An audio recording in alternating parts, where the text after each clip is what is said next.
আমার স্টুডেন্টদের রিকোয়েস্টে জোলাবাতি খেলা, আর এই জোলাবাতির বিরিয়ানিটি আপনাদের সাথে শেয়ার করব বলে চলে আসলাম, আনন্দটা সবার মাঝে ভাগ করে দেওয়ার জন্য। সো চলুন দেখে নেওয়া যাক জোলাবাতির এই বিরিয়ানিটি করেছি মুরগি দিয়ে। সো কুটা কাটা চলছে, দেখতেই পাচ্ছেন।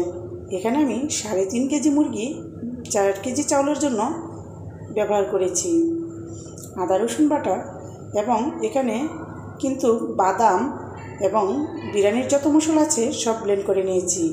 স্টার মশলা, শাহি এলাচ, তারপর শাহি জিরা, জায়ফল, জায়ত্রী একসাথে ব্লেন্ড করা হয়েছে। আর তেল দিয়ে করার মধ্যে তাতে কিন্তু আলুগুলো সিদ্ধ করে নিচ্ছি, অল্প আছে। দিয়ে দিচ্ছি সামান্য লবণ।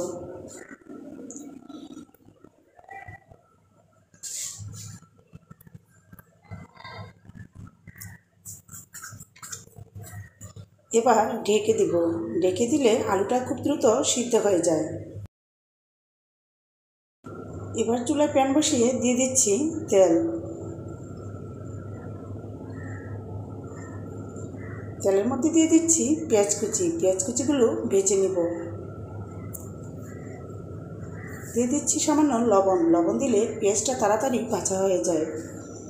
আর এদিকে আলুটাকেও সিদ্ধ করে নিচ্ছি। আলুটাকে সামান্য পানি দিয়েও সিদ্ধ করছি। পেঁয়াজটা হয়ে গিয়েছে। আমি এর থেকে কিছু পেঁয়াজ উঠিয়ে রাখছি। আর বাকি পেঁয়াজের মধ্যে দিয়ে দিচ্ছি আদা রসুন বাটা। এখানে টোটাল 30 টাকার আদা রসুন বাটা হয়েছে। দিয়ে দিচ্ছি কাঁচামরিচ, দিয়ে দিচ্ছি জায়ফল, জায়ত্রী আর শাহি এলাচ, শাহি জিরা যে ব্লেন্ড করে রেখেছিলাম বাদাম সহ, সেটা দিয়ে দিচ্ছি। একটু গরম মশলার পাউডার,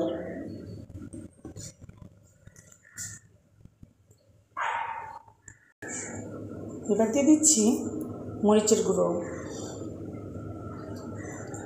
গুঁড়ো দিলে কালারটা সুন্দর হয়। দিয়ে দিচ্ছি ধনিয়া পাউডার,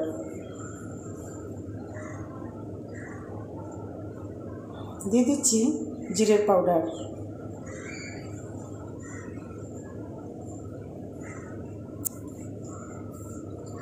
দিয়ে দিচ্ছি দারচিনি, এলাচ, লং।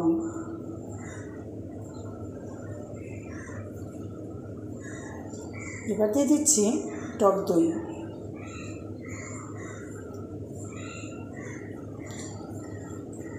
ভালো করে মশলাটাকে কষিয়ে নেব।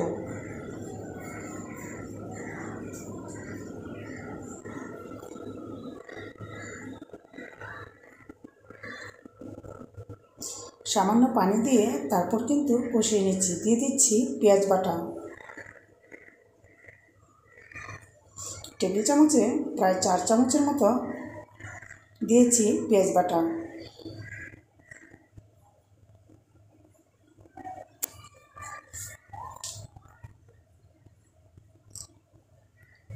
এবার দিয়ে দিচ্ছি প্যাকেটের বিরিয়ানি মশলার অর্ধেক।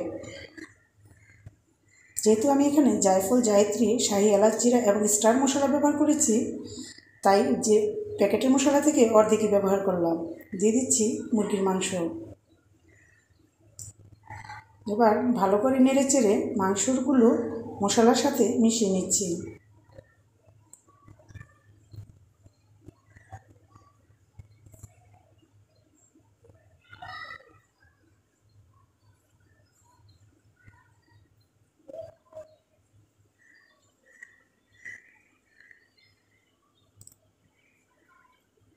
দিয়ে দিচ্ছি লবণ।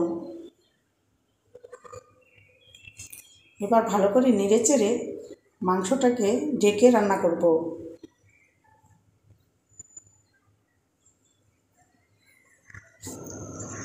মাংসটা অনেকখানি হয়ে এসেছে। দিয়ে দিচ্ছি ঘি। মাংসটা রান্নার সময়ও কিছু ঘি দিয়ে দিলে বিরিয়ানিতে কিন্তু ভালো একটা গ্রান আসে এবং খেতে অনেকটাই টেস্ট বেড়ে যায়।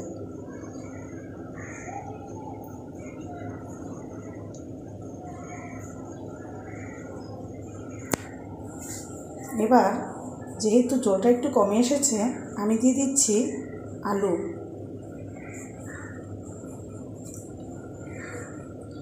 আলুটা এই সময় দিয়ে দিলে আলুর মধ্যেও কিন্তু মশলাগুলো ঢোকার সুযোগ পায় এবং আলুগুলো তখন খেতে অনেকটাই টেস্ট বেড়ে যায়। এবার দিয়ে দিয়েছি কেওড়া জল এবং গোলাপ জল, দুটোই কিন্তু আমি অল্প অল্প করে দিয়েছি।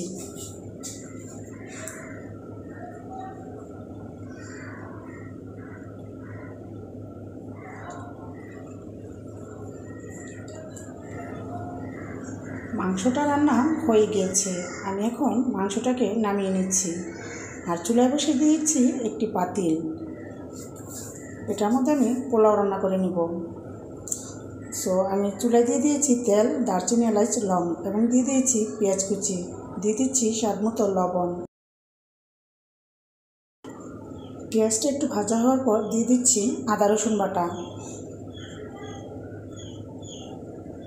আদা রসুন বাটাটা একটু ভাজা করে নিতে হবে। ভাজা হওয়ার পর আমি মেপে পানি দিয়ে দিচ্ছি। এখানে 1 কেজির জন্য আমি 1 কেজির জন্য 1.5 কেজি পানি ব্যবহার করেছি। আর চাউল এখানে আমার 4 কেজি। আর বিরিয়ানি মশলার প্যাকেট থেকে বিরিয়ানির মশলা দিয়ে দিলাম।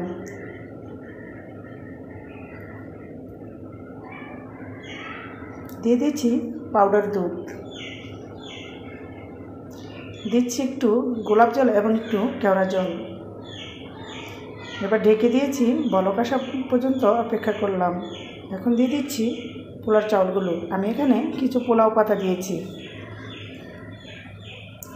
এবার নেড়ে চেড়ে তারপর ঢেকে দিব।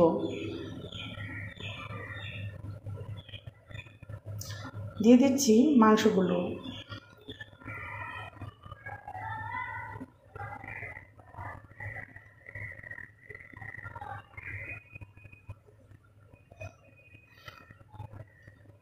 সো ভিউয়ার্স, এখন দেখুন রান্নাটা কিন্তু এই পর্যায়ে হয়েছে। চাউলটাও ঝরঝরে হয়েছে এবং খুব সুন্দরভাবে সিদ্ধ হয়েছে। এভাবে রান্না করলে আশা করি ভিউয়ার্স আপনাদের বাসার সবাই খুব আপনার প্রশংসা করবে। দেখুন কতটা ঝরঝরে হয়েছে দেখতে। সো ভিউয়ার্স, ভালো থাকবেন। আল্লাহ হাফেজ। আসসালামু আলাইকুম।